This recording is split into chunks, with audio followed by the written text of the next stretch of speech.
Every time you open your phone, you are bombarded with adverts promising to fix your perimenopause symptoms with a magic pill. Whether it's on social media or on news sites or directly in your inbox, it's inescapable. And let's be honest, most of it is complete nonsense. You've probably tried a few hoping for a quick fix, only to be left disappointed, frustrated, and feeling like you've wasted your hard-earned cash. I know you're tired of the brain fog, of the constant fatigue, of restless nights, and of feeling like your body's just not cooperating anymore. You've probably heard about things like black cohosh and red clover and collagen and all these special menopause blends that promise to do everything, but do any of them actually work? And more importantly, if they don't, what should you be taking? If you're asking yourself, what supplement should I be taking in perimenopause, then this video is for you. Today, I'm going to cut through all the noise, all the marketing hype, all that conflicting advice, and give you, in black and white, the evidence-based recommendations for what supplements you actually need and will actually make a difference now that you're in perimenopause. Hi, I'm Sally. I've been a coach and a nutritionist for 15 years, and I've helped hundreds of women just like you who were confused by all the conflicting information out there about exercise, about strength training, and about perimenopause symptoms. I help women build strength training plans that they can actually do, help them boost their energy, and I help them use strength training as a form of self-care, so it gives them headspace and energy in perimenopause instead of depleting it even more. I've also been through early menopause myself. I've reversed the osteopenia that came with it, I've rebuilt my energy and my strength, and I'm back doing all the things that I enjoy doing without feeling like my body is holding me back. So I am walking proof that this can be done, and I've made it my mission to help as many women as possible use strength training as self-care, so it's not another chore on the list, so they can future-proof their bodies and say yes to more adventures and more things that come their way. So if that sounds good, don't forget to hit subscribe so you see more videos like this. Now, let's dive into the supplements that actually have evidence behind them for their use in perimenopause. There are a maximum of 6 that I recommend that I'm going to run through nice and quickly. Now, these are the ones that I recommend, the ones that genuinely make a difference, and most importantly, I want you to combine them with some key foundational habits that I'll go into at the end. First up, vitamin D. Now, vitamin D comes from the sun, but especially here in the UK, where sunshine can be a little bit rare, vitamin D is a crucial extra supplement, and even if you get too much, it'll do you no harm. Now, the reason it's crucial is because vitamin D helps us absorb the calcium that we get from our diet. Now, during perimenopause, as our estrogen levels drop, our bone density will also start to drop unless we do something about it. So keeping our vitamin D topped up so that we absorb all the calcium that we get from food is really, really vital to protect our bone density in the long run. So don't skip this one. Next up, let's talk about protein. Protein is vital because as much as we're trying to maintain our bone density in perimenopause, the same thing happens to our muscle mass. It will start to decline after the age of 30 unless we do something about it.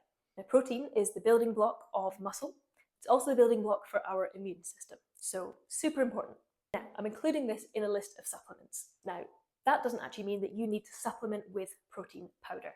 If you're getting enough protein from your diet, like 1.5 to 2 grams per kilo of your body weight, then great, you're getting enough. Chances are most women are not.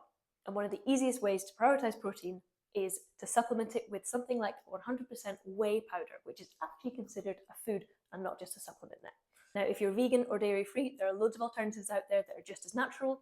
Drop me a message if you have questions on this one. Next up, we have magnesium. Now, magnesium can really, really help with our sleep, which we know is super important because it's so often disrupted because of our hormone imbalances during perimenopause. It can also help to ease up muscle tension and headaches, which are other classic perimenopause symptoms. So if you can take magnesium, it's worth giving this one a go. Next up, omega-3. Now, if you are not getting oily fish twice per week, then the chances are you're going to need a top up of omega-3.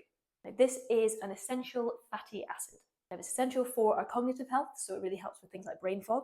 It's also important for our joint health and reduces inflammation, so other common perimenopause complaints. So if you're not hitting oily fish twice per week, it's worth adding it. Okay, second last one, a multivitamin.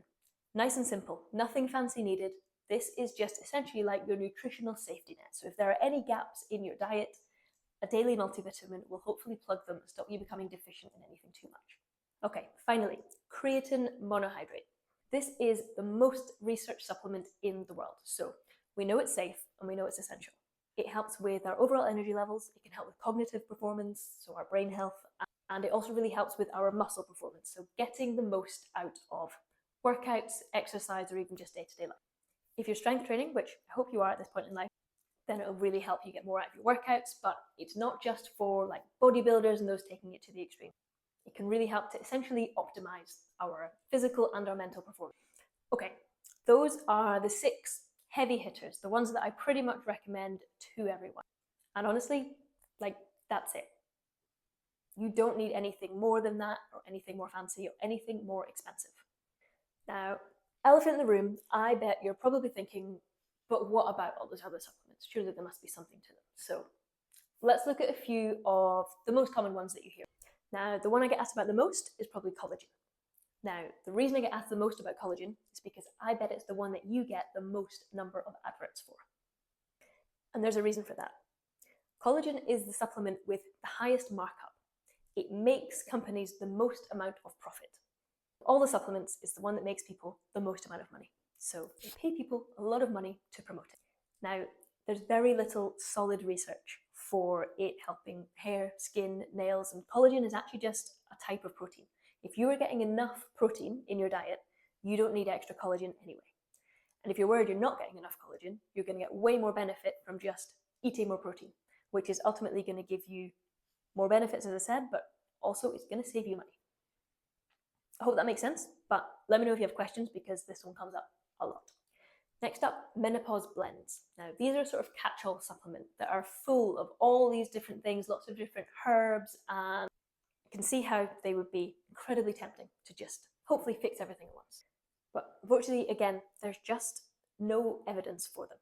And a lot of the time, if people do feel better when they're taking them, they don't know why, because it's a blend of so many different things, they're then stuck buying this one specific product. And again, it makes lots of people money. So if you're tempted, the thing I'd recommend is taking these supplements one at a time. Instead of taking a big blend of all of them at once and then not knowing what's working if you do start to feel better, take one at a time.